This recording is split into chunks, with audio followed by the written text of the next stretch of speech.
another sunny day. Hey guys, welcome back to Yellow Shoelaces. I know it's been 100 years since I promised you that I would be back with the next movie review, and here it is, 100 years later, and I'm back. I will be reviewing Beast. Idris Elba, who I love very much. I think he is an amazing actor, very charismatic on screen. Seen him in a few movies, a series. Great actor. I have to say that, because I am going to badmouth this movie. I feel like he owed a favor and he paid it back doing Beast. So I want you to sit back, relax, get your Saturday snacks, and listen to my take on Beast. Okay, so we start off with the opening of the movie. You see these poachers, they are out here trying to kill these lions and, for sport, of course. So you have, this gunplay, lions are getting shot, but there's this one lion who's like, you know what, screw all this. I am the king of this here jungle and you all are going to get got. And got they did. So he just was like, listen, we ain't even having that. So he just wiped them out, all of them. Wow. You killed my family. I'm going to kill yours. It was like some Scarface, but in Africa with a lion. Okay, so, we're past that point. Now we get to the part where we see Idris in this dream fantasy, clearly he's dreaming about, his wife. We know that to be his wife. So you just see, these flashes and him dreaming, and we don't know what happened yet between them. We can only guess, the imagery made you believe that, she passed away, but we don't really know that just yet. But you get the sense that she did. Now, he awakens, so we get to meet his daughters, two young girls. One is a photographer, and the other one, she's just into her own little teenage world. And you could just tell there's like a lot of conflict between her and Idris. The younger daughter is kind of like the peacemaker. She's just like, look, I don't got time for all the nonsense. Sis, chill. Like, you really need to chill. So I actually like the little sister just going in, because she was just kind of like, listen, I don't really got time for this.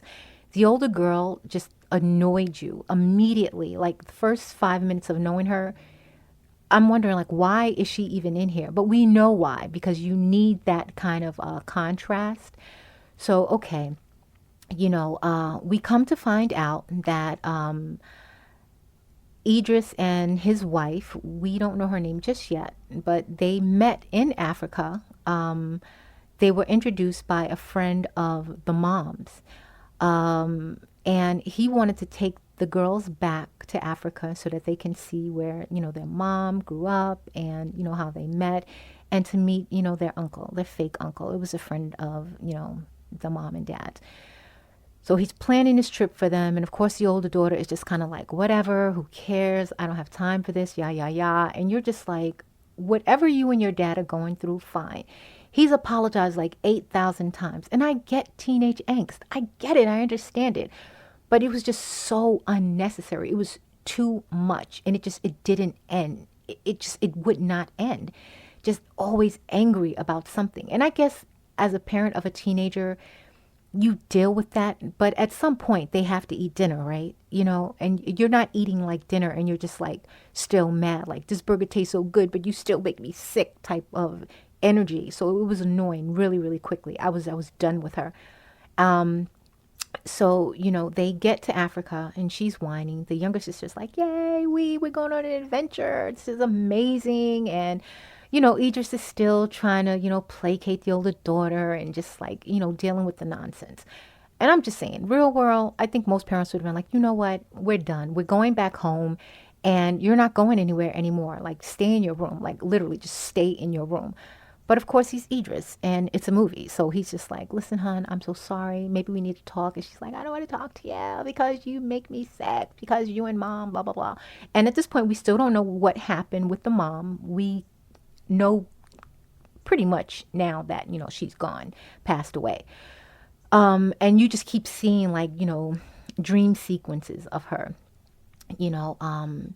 And within a few minutes of the movie, because it did feel kind of rushed, so within a few minutes of the movie, we get that she's angry at him because of how they separated, and she felt that, he wasn't there for the mom. And it was just like, you were never there for her. He's like, hun, listen, there were other things going on. I didn't know that, she was going through some stuff, and she was sick. So we find out she was sick, but he didn't know. And then he found out after they separated. So he's apologizing, but in her teenage head, she can't, get over that. And very quickly they meet their uncle, Martin, I think his name is. So he's taking them, throughout the preserve to see like the different type of animals and everything like that. And we see this pride of lions, very regal, I mean, CGI-ish, but, very regal. And we see them driving off and just kind of like looking at different areas in Africa. We get to one particular area where there's just like dead bodies everywhere. It's just like, bam, they're dead. And the Uncle Martin is just like, oh my God, like this looks like, a lion attack, but they just couldn't fathom, like, why would lions do this? Like, what would be the reason? But apparently this lion was like, look, I'm mad at the whole world because, however many months ago, one of you humans killed my pride. And you know what? I took that personally, and now you're all going to get it. So he was out for blood. Like, seriously, he was out for blood. And, after Idris had seen this, he's like trying to shield the daughters. Mind you, they're just not listening. They're wandering off. They've never been to Africa before. And they're just like literally going around the bend and just wandering. And he's like, stay here. And they're just not listening. And I'm getting agitated because I'm like, you're old enough to know better. Like, you're in a strange place and I'm telling you to chill out. I think the older daughter at this point had noticed that something was wrong with, him seeing the bodies, and he's like in a panic. So usually if your parent is in a panic, you're kind of like, what's going on? Maybe I should just gather myself together and just kind of listen for direction. Oh, no. Young daughter is like, la, la, la, la, la. I love you. You love me. She's just wandering aimlessly. Okay, that rhymed. Okay, I'm pretty good. But so, the older sister, they finally find her. They get them into the little mini Jeep, and, they just hauling. They're like, listen, we got to get out of here. Something is not right. And I don't think they know for a fact that they knew it was a lion, but I think they thought more it was like, other humans who probably another tribe killed them or something. And so they're hauling, la, la, la, la, la, of course the car breaks down, of course. And, here we go with these poachers. They're like, where are you guys going? Like, what's happening right now? He's like, look, we are getting out of here. We just seen like a whole village of people like murdered. We need to get out of here. And so, of course, these poachers are like, nope, we're not doing that. We are going to just like take whatever you have because that's what we do out here. There's no bodega or nothing on the corner, no pay phones, and you're not making any calls. We will help you, but we out here to get some lions. And you know what? That's what we're going to do. So, of course, Idris is like, trying to think like, how am I going to get out of this situation? I got to get their keys. They got guns. They got us surrounded. They're really not trying to help us. They're trying to kill lions. And now we're caught in the crosshairs. So, these guys are out in the jungle and they're like, telling him, you're going to help us one way or another get these lions. Like, you're going to help us. And they start searching for this lion. And of course, the lion is just like Slick Willie. He's like, nah, you're not getting me today. So he's like taking them out one by one. Wow, wow, wow, wow, wow. So Idris catches on real quick. He's like, you know what? This lion, he is not playing. Like, he is really out here trying to like get everybody. So after the lion kills all of them, basically, Idris winds up, getting the keys to their car. He's dipping and dodging, and he gets into an accident, of course. His friend Martin is like severely injured at this point by the lion, and he crawls off into some remote area where like he's like holed up near a tree or something, and they can't get to him. So of course, you know, they're like trying to make do. He's telling the daughters, calm down, like listen to what I'm saying to you. But of course, the daughter's being hard headed. No, oh my God, like she's still mad. The old daughter is still mad. Like there's a time and place for everything. But a lion is literally trying to kill you right now, and you're mad at your dad. She's having a whole conversation about how you just like didn't care for mom, and she died. She had cancer, and I know you separated. I'm like, girl, you can't wait until you get home and have like a therapy session or something.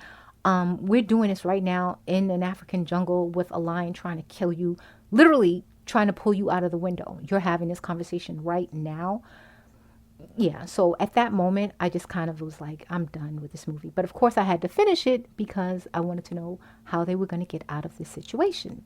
So I just ate my popcorn and drank my drink, and I said, let me just finish this out. So, of course, we go back to the friend who is, he has a radio, and he's just like, look, I am hurt. I need some help. And Idris, that's his friend. He's like, yo, I really want to help you. But I can't right now. And he's like ducking and dodging a lion underneath the car.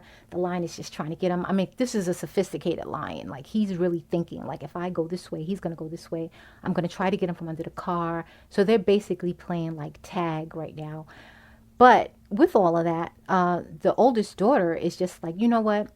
Let me handle this situation. I'm going to get out of the car in the midst of danger, and I'm going to go find Uncle Martin. Mind you, never been out here before in her life, but she's going to go out and find Uncle Martin in the jungle.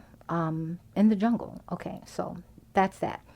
So she's moving and da-da-da-da-da, because apparently if you walk really slowly, lions can't hear you.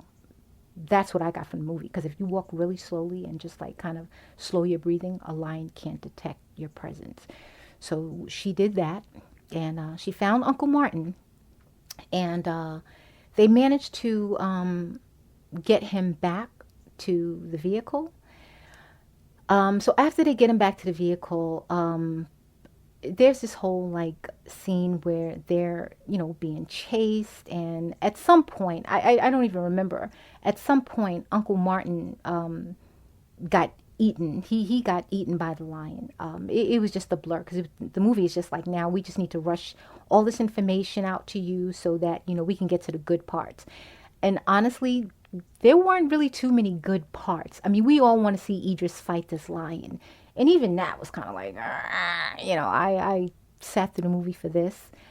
I would have not watched this in a theater. I'm going to tell you that. It was not theater watchable. So, yeah, it was on Prime. So that's where it should have been. So they get to this villa. It's like an empty, like, structure. It looks like a villa. They get in here. Mind you, they don't even close the door. It's basically like, hello, lion, come in and find me and eat me. You going into this building, you're not closing the door. And it's just like so obvious. Like you're running for your life. You're scared. And you're not even taking precautions. And this is what like really aggravated me, because like you're Idris. Like you're a fighter. Like close the door. At least do that. And we're still dealing with the daughter's attitude, which was like, I already want the lion to eat her. I would have rather her, been eaten other than Martin. I mean, if I had to choose, because it was just like, why are you complaining? Even in the face of death, you're complaining. So they're in here, the lion gets in there, and he's like, rawr, like, I'm going to eat you. And they're like, oh my God, how did he get in here? And I'm like, the open door, maybe that sort of kind of thing. So I'm going to fast forward this, because it was just a lot of the same old stuff. Them running from the lion playing, tag with them, you're it. It was just drawn out unnecessarily. So we finally get to like the near end, where they are in like the middle of the desert. They got there somehow. I won't even bore you with the details, but they got there. They're in the desert. And so now it's on. So you kind of feel like it's one of those movies where the lion feels like Idris's soul, and he's like, look, I remember when you guys first came here and the look in your eyes were like, we love you, lions. It wasn't us. So you kind of felt like the lion would be like, you know what? It wasn't you. I forgive you. But no, the lion was like, I'm going to eat you alive. But here is a surprise. There was one lion who, for some reason, I guess remembered their friend, the Uncle Martin. When they first came to Africa, he was taking them around the area and showing them, the pride. And he was like, look, these lions are being hunted and they're poached. And, this is how they survive. Like, they take it very seriously. They are the kings of the jungle. And when you heard one, you heard all of them. But the rogue lion was like, yeah, y'all gonna get it. But this one lion was like, for some reason, it wasn't Idris. Like, you hear that kind of in your head, the way he looked was like, they looked at me lovingly when they first came to Africa. So they are not the humans that are guilty of destroying the pride. So clearly Idris and the lion is duking it out. Boom, bang, big bang, bang, bang, ba bang, bang. It was sort of like a scene from Creed with Apollo. Okay, I'll go as far as saying Apollo would have been Idris, I guess, if I had to choose, because it wasn't the lion.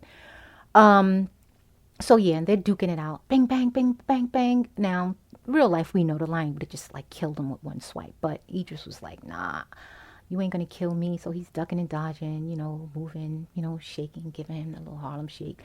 But the other lion was like, we're not even having that. I can't let him go out like that because he, gave me the soft eyes when he first came in here and I felt connected with his spirit. So then the other lion just attacks the rogue lion and then they're like, fighting to the death. And yeah, it was just that. It was all around not a good movie. The end was just so CGI-ish. It was just like, ugh. It was sort of like Snakes on a Plane. You know it was going to be a bad movie, but you watched it. Well, I watched it because I just wanted to see how are the snakes getting on the plane? And then two, how are they going to get them off the plane? And of course, in that movie, Snakes on a Plane, the CGI was just god awful. It was just awful. So yeah, that is my review of Beast. And I know a lot of you who've seen it, you might not agree with me only because you love Idris. And I love Idris, but I really just have to keep this like real. This movie was bad. Had I seen this in the theater, I would have been so angry that I spent this money. I just feel like I wouldn't have walked out because I would have kept hoping that it got better and it just didn't get better. And I think after the first 10 minutes, you can leave a theater and get a refund. But after you sit in there for 20 minutes, you're not getting a refund. So I would have been pretty bitter about that. So, I saw it on Prime and it was justifiable for Prime videos. Yeah. So that is my take on Beast. I have some more reviews for you. I'm not even going to promise you when because it's going to be 100 years from now. And then you're going to be like, why do you keep promising us reviews and you're coming back like a month later and not doing it? So I'm not even going to tell you when. I'm just going to do it. And that's it. So I hope you guys are having an amazing summer, getting your bellies filled with barbecue. You don't need 4th of July for barbecues every weekend. I mean, really, every day after work should just be like a barbecue, in the backyard or in the park, because it always tastes delicious. Even when the charcoal is just like burning, it just smells so good. Like the scent of grilling just makes you so hungry. So I am going to stop this right here. I'm wishing you all an amazing summer. And remember to always stay intrigued. And until next time, bye.